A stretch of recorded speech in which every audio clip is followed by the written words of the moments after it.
I won't think the product of Videogo and just to follow around their news cause it's fun. Maintenant, je comprends ce que c'est qu'aimer et être aimé. Tatiana Silva brise enfin le silence après la naissance de son fils et bouleverse la France entière avec ses mots. C'était il y a seulement 5 minutes, une éternité pour ceux qui attendaient, suspendus à ses lèvres, à ses silences, à ses regards fuyants. Tatiana Silva, toujours d'une élégance discrète, venait de publier un message qui a électrisé les réseaux sociaux.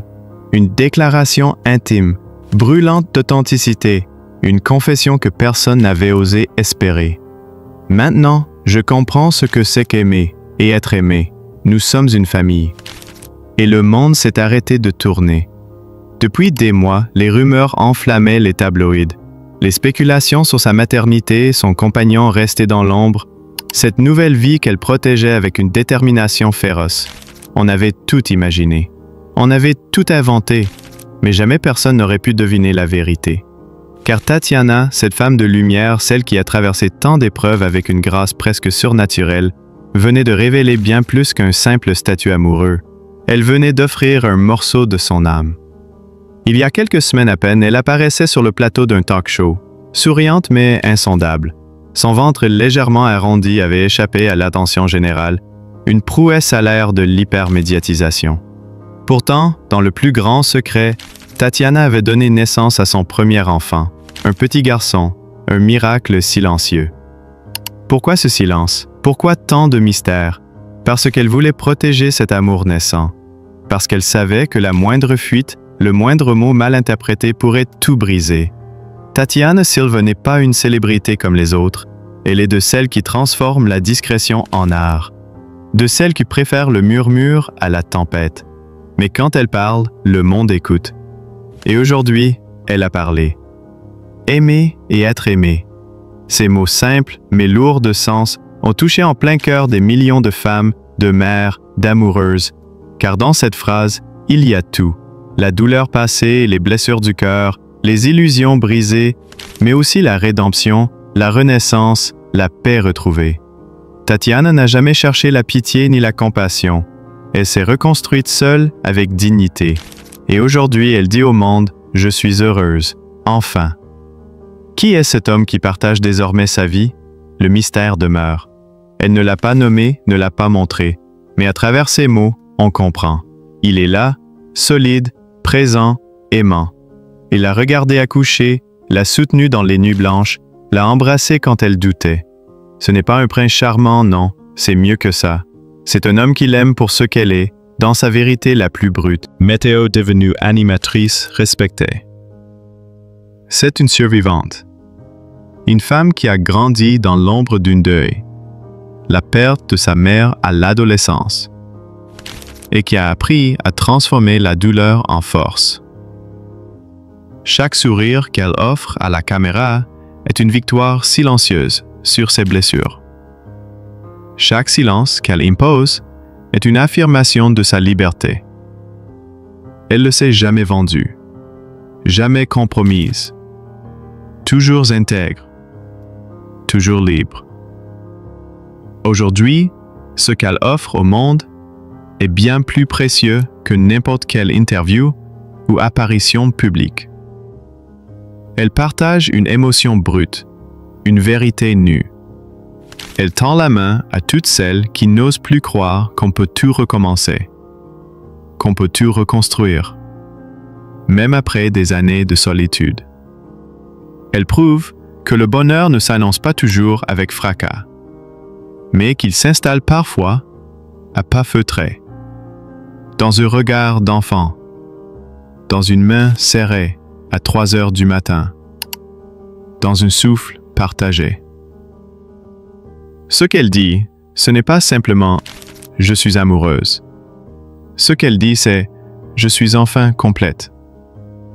Ce petit garçon qu'elle serre dans ses bras, c'est le symbole de cette complétude. C'est son futur, son ancrage, sa renaissance. Et cet homme, dont elle ne dévoile rien, c'est la promesse que l'amour véritable existe encore. Un amour qui ne demande rien, qui ne prend pas, mais qui donne. Un amour qui ne brille pas sous les projecteurs, mais qui éclaire doucement l'intérieur d'un foyer. La France est sous le choc. Les réseaux s'enflamment. Les messages affluent de toutes parts. Admiration, larmes, respect. Ce que Tatiana vient de faire, c'est bouleverser les codes. À une époque où l'on expose tout, où l'on filme jusqu'au battement de cœur, elle a choisi l'intimité. Et c'est précisément ce choix qui donne tant de poids à sa parole. Elle n'a pas parlé pour faire le buzz. Elle a parlé parce que son cœur débordait. Et désormais, une chose est certaine. Tatiana Silva n'est plus seulement une figure publique, une animatrice de talent ou une ancienne Miss. Elle est une mère, une femme aimée, une guerrière de l'ombre qui a trouvé sa lumière. Son message restera dans les mémoires, non pas pour sa brièveté, mais pour sa profondeur. Car dans cette phrase, nous sommes une famille. Il y a une révolution. Celle d'une femme qui ne doit plus rien prouver, qui ne cherche plus à convaincre. Une femme qui a trouvé... Derrière cette image parfaite, un monde entier se taisait. Une vie intérieure, faite de douleurs enfouies, de silences lourds, de vérités jamais dites. Pas une rumeur, pas un mot de travers, rien n'avait filtré. Tatiana avait érigé autour d'elle une muraille invisible, infranchissable, où le mystère était loi. Jusqu'au jour où tout a changé. Ce jour-là, un événement, aussi bouleversant qu'imprévu, est venu fissurer le silence. Un miracle, un enfant. Tatiana Silva est devenue mère. Et avec cette naissance, c'est une autre femme qui est née. Plus vraie, plus libre, plus forte.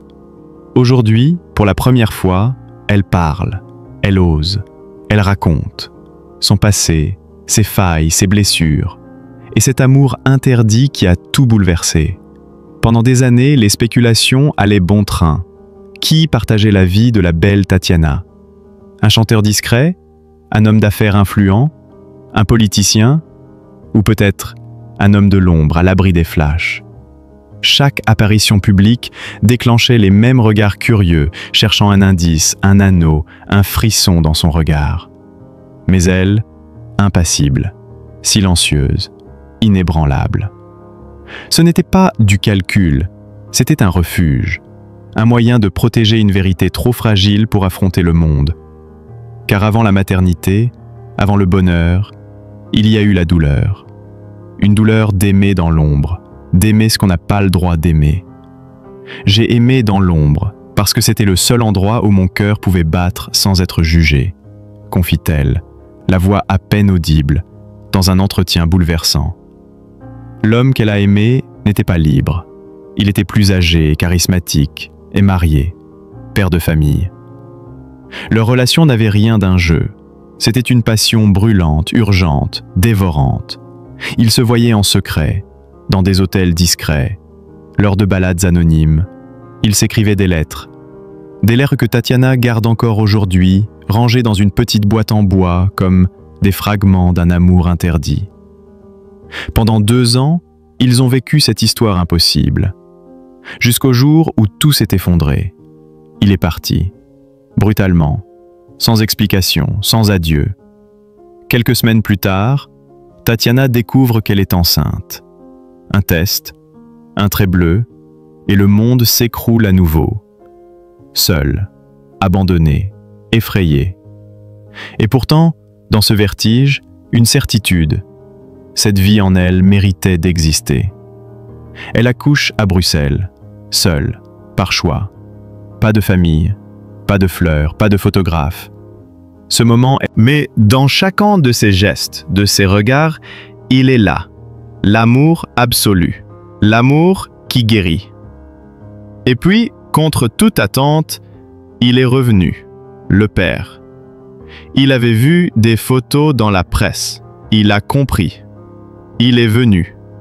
Et il a pleuré. Pour la première fois, elle l'a vu tel qu'il est. Nu, vrai, brisé.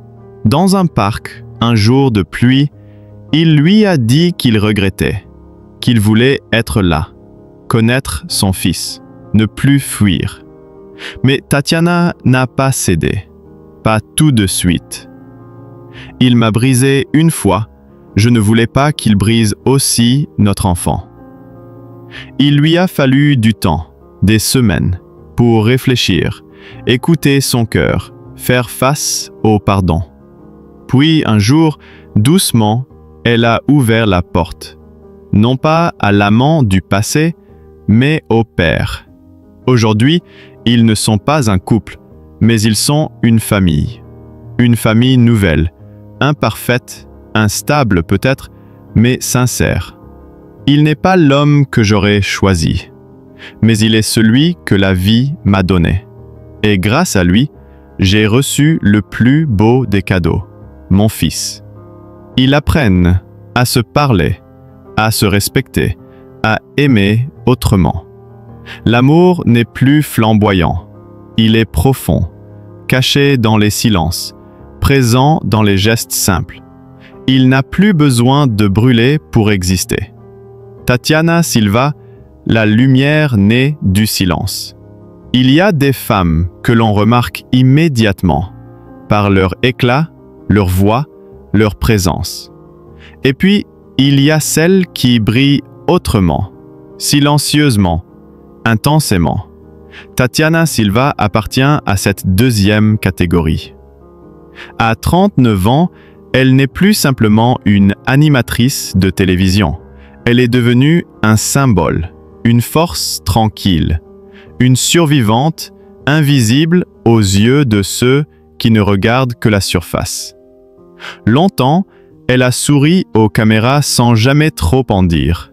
Longtemps, elle a marché dans les pas des autres, masquant ses douleurs derrière l'élégance, sa fatigue derrière la lumière des projecteurs. Mais aujourd'hui, c'est une autre femme qui se lève. Une femme qui n'a plus peur de ses failles ni de ses silences. Une femme qui, pour la première fois, ose tendre la main vers toutes celles qui n'en peuvent plus de se taire.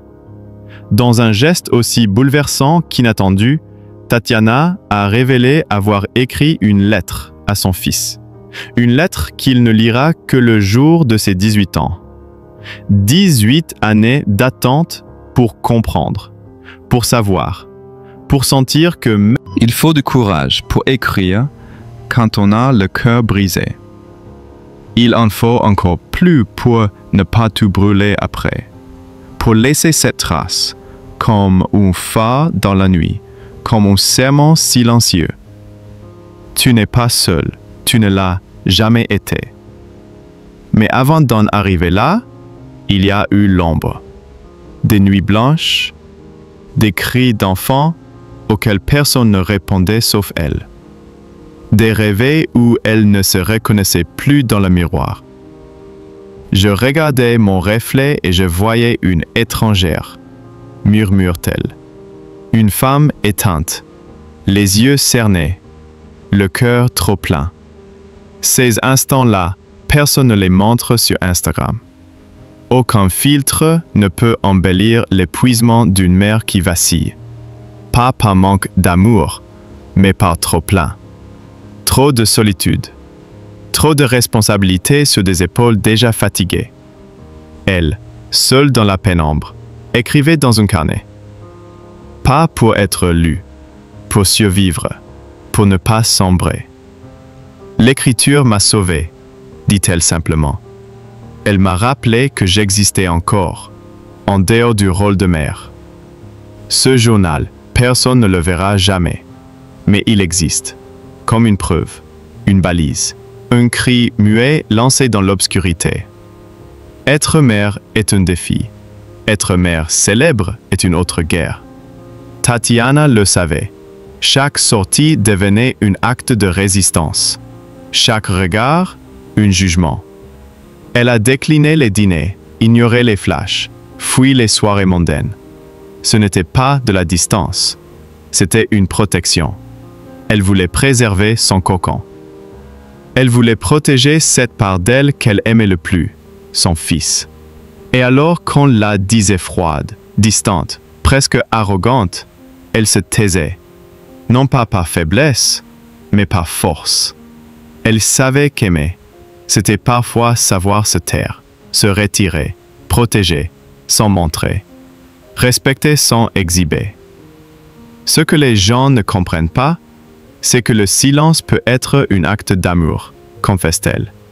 Avec son fils, elle a construit un lien rare, un lien sans mise en scène, sans spectateur, un lien sacré. Elle refuse de le montrer sur les réseaux. Elle refuse de faire de lui un objet médiatique. Parce qu'aimer, selon elle, commence par respecter. Et cette discrétion, aujourd'hui, devient sa force. Elle inspire, elle rassure, elle ouvre des chemins. Tatiana parle désormais pour celles qui n'ont pas de voix, celles qui élèvent seules, celles qui ont aimé dans l'ombre, celles qui ont dû faire des choix impossibles. On recueille des perles rares, avec douceur et respect. Parce que ces mots-là sont des cicatrices partagées, des fragments d'une même douleur, une communauté invisible, celle des survivantes silencieuses. Aujourd'hui, elle n'idéalise plus rien. Elle ne croit pas aux contes de fées. Elle sait que l'amour est fragile, que les relations sont parfois imparfaites, que la maternité n'est pas un chemin droit, mais une traversée. Pourtant, elle choisit d'y croire, encore, malgré tout. Elle choisit la confiance, elle choisit la foi. Tatiana Silva ne cherche pas l'admiration. Elle cherche l'authenticité. Elle ne veut pas plaire, elle veut exister, pleinement, avec ses blessures, ses failles, ses silences. Et c'est cela qui la rend plus forte, plus belle, plus vraie que jamais. Tatiana Silva, le silence qui parle plus fort que tous les cris. Elle n'a plus peur, ou du moins, elle en a décidé ainsi. Tatiana Silva a été trahie, elle a pleuré dans l'ombre, douté d'elle-même, vacillé 1000 fois. Mais jamais, non jamais, elle n'a cessé d'aimer. C'est peut-être là sa force la plus désarmante. Continuer d'aimer, même quand tout s'effondre. Aimer son fils, bien sûr. Aimer la vie malgré ses fractures. Aimer encore l'homme qui, d'une certaine manière, fait toujours partie de son histoire. Et s'aimer elle-même, enfin. Aujourd'hui, elle ne rêve plus de projecteur, ni de mondanité. Elle rêve d'un coin de verdure, d'un petit déjeuner sans téléphone, de ce luxe oublié qu'est le silence. Ce qu'elle désire, plus que tout, c'est cela. S'asseoir à ses côtés, sans un mot, juste écouter sa respiration. Et, dans cette banalité-là, trouver une paix que même la célébrité ne pourra jamais lui offrir. Tatiana Silva est une survivante moderne. Quand elle parle, elle ne cherche pas à donner des leçons.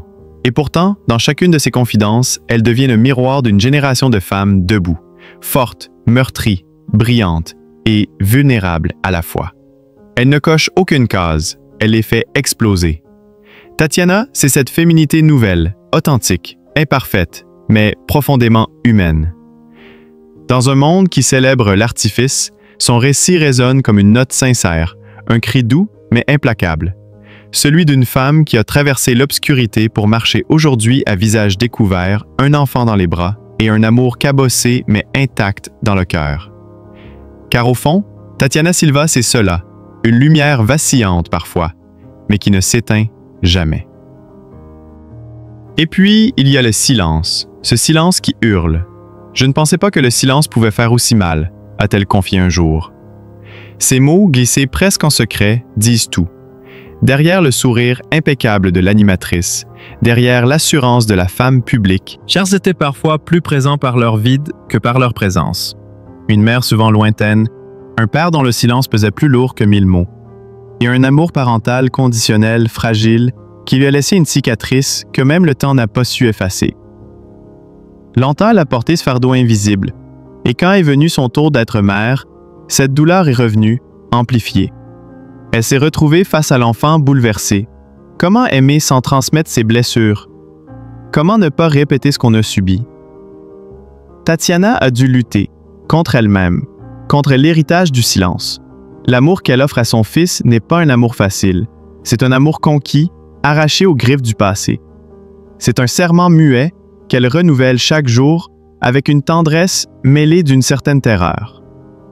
Et puis, il y a cet homme, le père de son enfant, l'homme qu'elle a aimé à perdre haleine, l'homme qu'elle croyait être le bon. Ce lien-là était magique, intense, inattendu.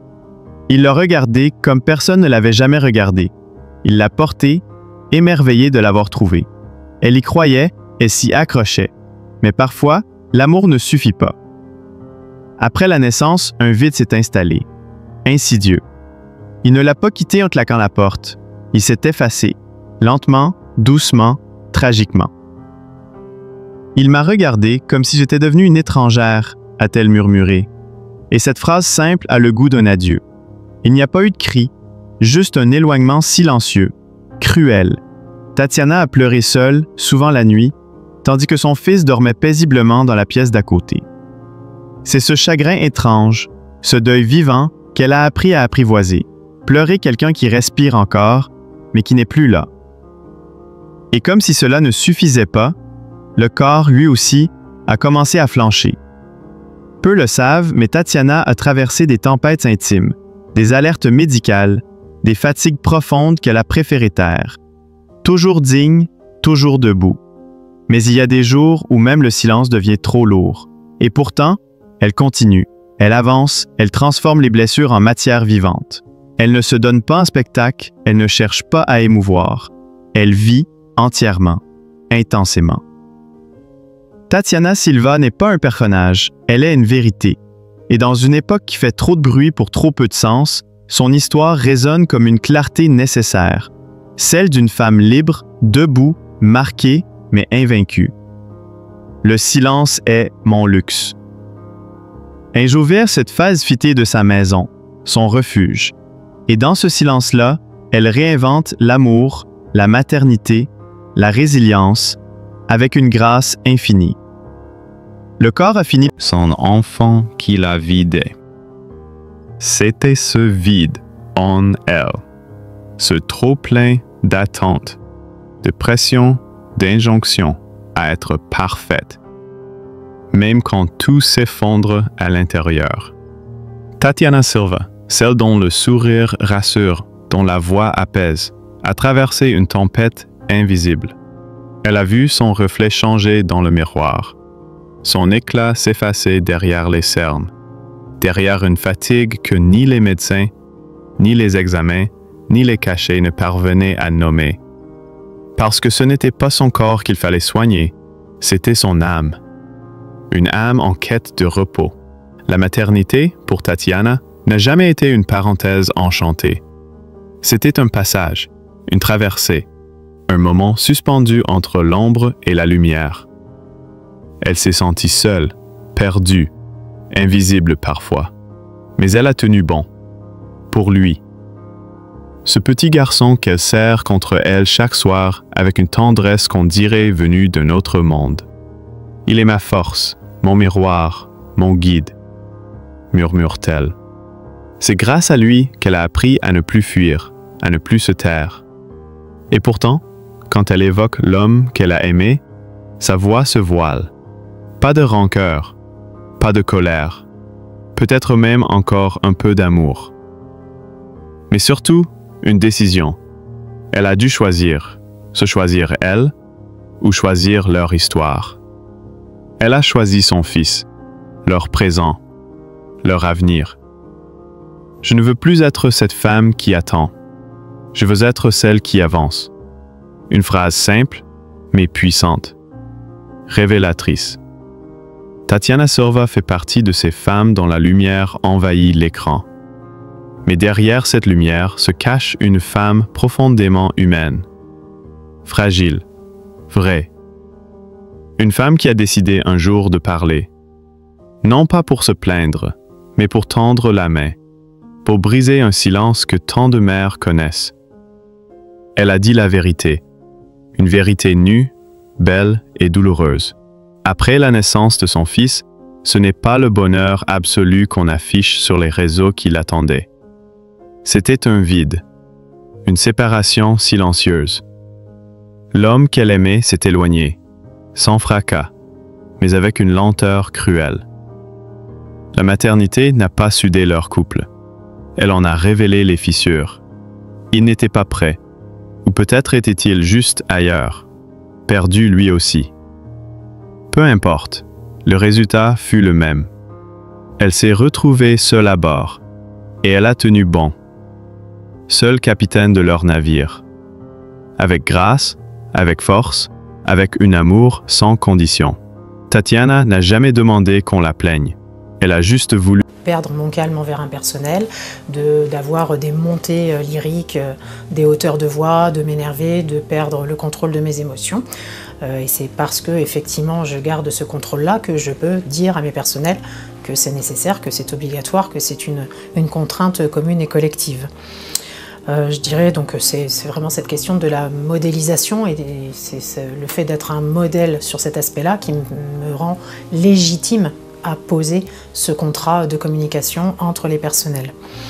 Le deuxième point, il est très en lien avec ce qu'on appelle les soft skills, c'est-à-dire les compétences douces, avec la notion d'écoute active, d'empathie, d'assertivité, tout ce qui tourne autour de la communication. C'est-à-dire une communication qui soit claire. On reste vraiment, on se doit d'être très précis dans la communication, d'avoir des formulations qui ne laissent pas la place aux suppositions ou aux interprétations. Voilà. Une communication qui soit également empathique, à l'oral comme à l'écrit, c'est-à-dire que moi je passe beaucoup de temps, alors l'oral on le formule en situation, donc ça demande plus d'agilité on va dire. L'écrit je passe beaucoup de temps, comme mes écrits sont souvent collectifs, à réfléchir à une formulation, à me relire, à ajuster même les temps, enfin utiliser un conditionnel à un moment donné d'une demande ou des choses comme ça, pour vraiment être dans une communication qui soit à la fois clair, c'est-à-dire qu'effectivement, en tant que chef d'établissement, lorsque je demande quelque chose, c'est une injonction quelque part, mais dans ma formulation, je veille effectivement à lui donner du sens et à faire une formulation qui soit respectueuse. C'est-à-dire je ne m'adresse pas à des obéissants, je m'adresse à des cadres de la fonction publique qui ont une mission à remplir et donc je les respecte en tant que tels. Il y a un élément également qui est important, là j'en suis à mon 3e établissement scolaire, un des éléments qui fonctionne bien dans la prévention des conflits entre les personnels, et entre direction et personnel, c'est